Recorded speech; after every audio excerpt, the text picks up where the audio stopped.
परमात्मा अपने जीव को ये संसारिक जो सुख हैं, यहाँ की जो सुविधाएं हैं जिनको हम उत्तम मान रहे हैं, ये भक्ति मार्ग में उत्तम नहीं है, बाधक है। तो ऐसा कोई अनजान ही कर सकता है जो अपने निजी बच्चे को और जानबूझ के कीचड़ में गिरे, वो तो कीचड़ से निकाल कर धोया मांजा करे और दोबारा कीचड़ में कोई डाल सकता है? नहीं, कोई शराबी। तो परमात्मा पुण्यात्माओं, आप तो मांगते हो यहाँ के सुख, यहाँ की संपत्ति, संतान, ये मिला आपको, और परमात्मा को आपका पहाड़ जैसा दुख दिखाई देता है। यदि आप जी अब मोक्ष प्राप्त नहीं कर सके, ना जाने कितने जन्मों में ये कष्ट आपको फिर सामने खड़े दिखाई देंगे। यदि इन संसारिक कार कोठियों में, घोड़ा बग्गियों में सुख होता तो परमात्मा एक झोंपड़ी में नहीं रहते, एक झोंपड़ी में नहीं रहते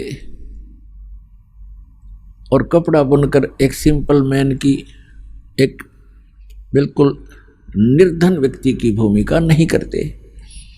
वो हमें ये दिखाना चाहते थे कि यदि आपको ये ज्ञान हो जाए कि ये काल का लोक है, यहाँ जन्म मृत्यु का दीर्घ रोग आपको लगा हुआ है और जितनी बार भी जन्मोगे आपको ये संकट फिर प्रत्येक बार झेलने पड़ेंगे जो आज जीवन में झेल रहे हैं।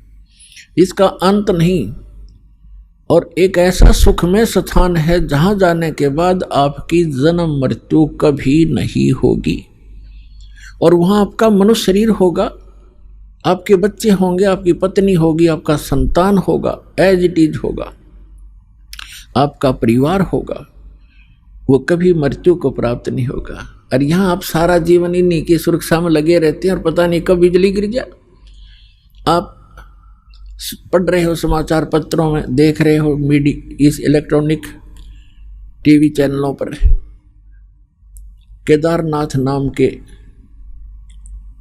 एक धार्मिक स्थान के ऊपर बहुत भयंकर फ्लड आ गया। लगभग 20,000 वहां श्रद्धालु और आसपास के क्षेत्र के लोग मारे गए।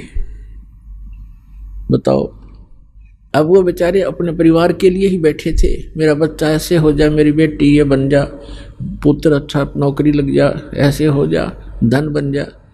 खाक बन गया यहाँ पर, उनकी लाशों भी नहीं मिल लिए, दब गए टनों मिट्टी के ढेर में, खोजत भी ना पाओ है। तो तुम ये दिखाना चाहते हैं आप जिस लोक में रह रहे हो और जो वस्तुएं आप डिमांड कर रहे हो, ये मांगने की कोई ना, ये तो मैं आप ही दे दूंगा जो तुम्हें आवश्यकता पड़ेगी। और हम केवल एक उद्देश्य लेकर आते हैं, ये हो जाए, वो हो जाए, वो हो जाए। ये तो हो जाएंगे लेकिन वो काम रह जाएगा जिसके लिए आप यहाँ आए हो। फिर इनका क्या करोगे? क्या मांगो कुछ थिर ना रहा ही, देखत नैन चला जग जाई।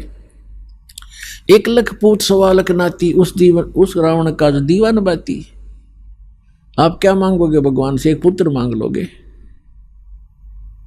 थोड़ी बहुत संपत्ति मांग लोगे, धन मांग लोगे, कोई कोठी मांग लोगे, कार मांग लोगे, ठीक है। अगर आप मोक्ष नहीं चाहते हो तो ये भी दे देंगे आपको। फिर क्या करोगे? रावण के 1 लाख पुत्र थे और सद्भक्ति ना करने से सर्वनाश को प्राप्त हुए। अंत में उनके कोई दीपक जलाने वाला शेष नहीं रहा। सर्व सोने की लंका थी वह रावण से रणधीरम, एक पलक में राज विराजी जम के पड़े जंजीरम।